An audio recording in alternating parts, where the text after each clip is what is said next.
Breaking news এই মুহূর্তে সবথেকে ব্রেকিং নিউজ হচ্ছে যে ইরান কাতারের যে আমেরিকার এয়ারবেস রয়েছে, অর্থাৎ যে আমেরিকার সামরিক ঘাঁটি রয়েছে, সেখানে আক্রমণ করেছে।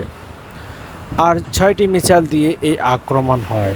আর সেখান থেকেই সেখানকার জনগণ এই ভিডিওটি প্রকাশ করছে। অনলাইনে এখন ট্রেন্ডিং চলতেছে এই কাতার এয়ারবেসের আক্রমণ। এটি এখন বিশ্বের বিভিন্ন গণমাধ্যমে শিরোনামের মূল বিষয়। তো কাতার হলো এমন একটি দেশ যা কখনোই ইরানের পাশে বা ফিলিস্তিনিদের পাশে দাঁড়ায়নি।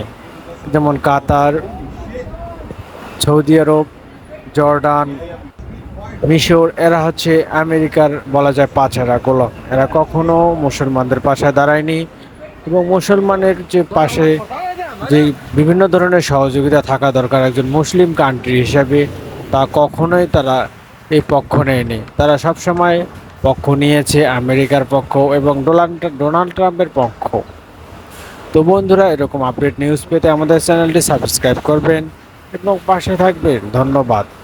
তা আপনারা কি মনে করেন যে ইরানের এই হামলা সঠিক হয়েছে কিনা? আমার মতে সম্পূর্ণ সঠিক হয়েছে, কারণ এরকম গাদ্দার কান্ট্রি যা মুসলমানদের কোনো খোঁজখবর রাখে না, যারা শুধু বিভিন্ন জৌলুস ও টাকা পয়সা অর্থবিত্ত নিয়ে থাকে, তাদের আক্রমণ করা একদম ঠিকই হয়েছে।